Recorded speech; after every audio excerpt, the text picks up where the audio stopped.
A very good morning and welcome back to another daily market update. We are going to be analyzing Euro USD, the major dollar pairs, and what is potentially next for Euro USD and of course gold as well. Now guys, Euro USD made a massive bearish daily candle close yesterday, indicating that we potentially still want to head down lower following the overall bias which I've been laying out for quite some time now. Now as you can still see here on my chart, I'm just going to clean it up for you guys and keep it nice and simple. We can still very clearly see that the overall internal bearish order flow has been holding. The overall buy before the sells are currently pushing the market down lower, and I'm still favoring that overall next downside push after the market in its overall retracement phase here. So a beautiful retracement back up into the monthly / 3 monthly open, and from there we look to continue our overall leg further in towards the downside. Now, Jerome Powell yesterday said that it is not even certain that rate cuts are going to be happening in December,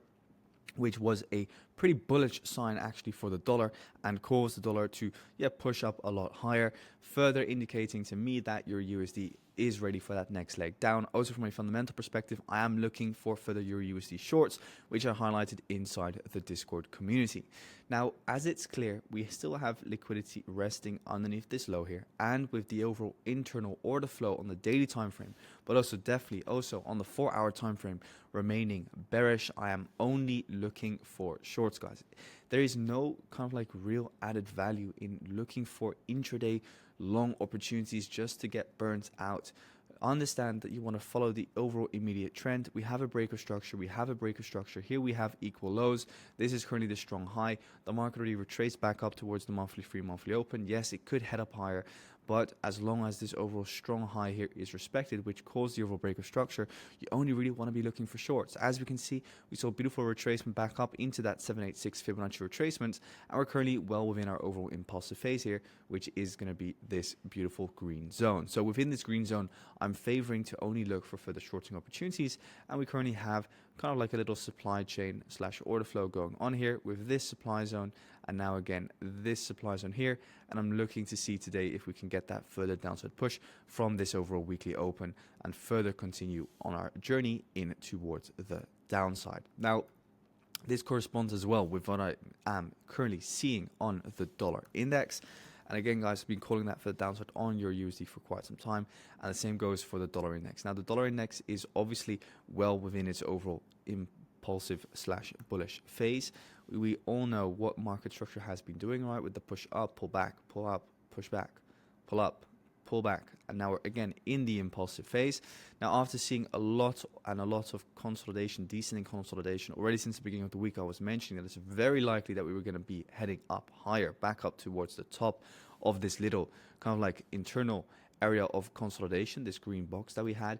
After swiping the overall low, we've now moved back up towards the overall high. So now it's up to the dollar index to continue this overall leg up higher, continuing with its overall bullish impulsive phase that we are currently situated inside of. And I'm looking obviously for these descending highs to get taken out. I do not see any reason at all to sell the dollar based on technicals at the moment, as we are just simply, like I just mentioned, in a bullish impulsive phase, and we've just again broken market structure to the upside here. So for myself, after retesting this demand zone, it makes sense for the dollar to continue on its overall leg further in towards the upside. Now, with that knowledge, we can then analyze the other pairs as well. And looking at GBPUSD, what can I say? Blue dotted line hit to absolute perfection, guys. I don't need to really say a lot more than I've been calling this thing towards the downside for weeks, not if months, guys. Since the absolute bloody top, we've been calling this overall short position.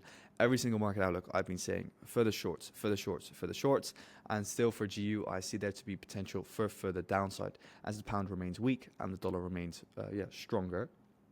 So all I am simply doing here is following the overall market structure / order flow, and following what we can see here is a breaker structure down, breaker structure down, breaker structure down, again a breaker structure down. I called shorts throughout this entire impulsive leg in towards downside again, and we're just looking for further scale in opportunities. So again, every single liquidation event is kind of like a scale in opportunity. And now for GBPUSD, that would be, for example, taking out this high here. that would be kind of like the only shorting opportunity that I would have to get into another short. Maybe your strategy aligns with something else, but I am still looking and favoring further downside from GBPUSD. I don't think the bottom is in yet, as the dollar index still also has room to continue pushing up higher, and therefore I'm still looking for further downside. We're still within the impulsive phase, meaning that we have not yet seen a candle close underneath the breaker structure line. This is where the so-called amber zone starts, the orange zone starts, so we're still within the overall impulsive phase here. Which is this green zone, and within this green zone we can still look for shorts aggressively. So I'm still looking for a little bit more of a downside push, another 60-70 pips in towards the downside. Now moving over into AUDUSD, we can see that AUDUSD has rejected the monthly/3 monthly open pretty hard. For myself, AUDUSD is one of the pairs that I'm favoring a little bit less to trade at the moment. It's one of those pairs that doesn't really align with what I want to see from the dollar, as here we had a break of structure, here we have a low, here we have a high, here we liquidated the internal lows, and since then we've been pushing up higher. Yes, the monthly, 3 monthly has the potential to cause kind of like a sustained pullback, so who knows, if you are looking for kind of like a short-term pullback trade, then yeah, that could play out there on AUDUSD, but it's not my preferred setup at the moment, as I would prefer EURUSD short, or for example an NZDUSD short, because what I see here on NU, guys, is some very clean price action. And what I like about NZDUSD is the fact that we have so much ascending liquidity, first of all resting here, and furthermore we have a much more clear bearish trend, right? If you zoom out and compare this to AUDUSD, so if we go back to AUDUSD, you can clearly see that the AU downtrend was a lot smaller here on the far hour, whereas if we look at the NZDUSD downtrend, you can see it's been going on for a much longer time due to the fact that the New Zealand dollar is just simply more bearish than the Australian dollar. Now looking at NZDUSD, we've rejected the monthly/3 monthly open, always a beautiful level to look for shorts from. And looking at this piece of price action here, I would say this here's the breaker structure line, this here's the swing high, this here's the swing low. We've taken out internal liquidity here on this blue dotted line's high, and after taking that out, we've now seen a V-shaped reversal in towards the downside. We've created supply, we've rejected the monthly, 3 monthly open, so I'm looking for further downside from NZDUSD. I would take a little bit of a wider stop loss, keep it a little bit on the safe side. There is still room for this thing to manipulate, but I am looking for this to continue pushing further in towards the lows. And for myself, the more clear setup will come once we break below the overall weekly open here, which is a strong level of support where we reacted from yesterday with absolute precision, as you can see here. So once that low were to break, then for me the real downtrend can kind of like start, and we can start targeting the overall lows here. But I am looking for an NZD/USD short position further in towards the downside, guys. So let's see if that does play out, but it does look good, and I like the overall monthly/3 monthly open rejection. Now moving on into USD yen, guys, the USD pairs. USD yen, don't say I didn't call this. We've been discussing this as well every single day. I said you're an absolute nuthead or a not very intelligent trader from a technical perspective if you're looking for shorts on this, because again, this is just so clear, guys, where we have a clear uptrend, and all you're simply doing is just waiting for liquidation of the leg up. So within the overall leg up, we identify the liquidation. Within the leg up, we identify the liquidation. Within the leg up, we identify, for example, here liquidation low, here liquidation, here liquidation. We liquidate the very first low, and what happens? You see the far change of character, you form an area of demand, and from there you could have gone long. So I know Jimmy took this setup inside Discord, guys. So if you're wondering who's Jimmy, Jimmy's one of the team traders inside Discord who trades with this strategy. And he took this beautiful USDJPY long. And as you know, with USDJPY, you can always be a little bit more aggressive because it just moves very impulsively. And then over here on the top, you also have equal highs where liquidity was still open. Go to the yen basket, and as I have been mentioning as well, it continues to sell off in towards the downside, following what?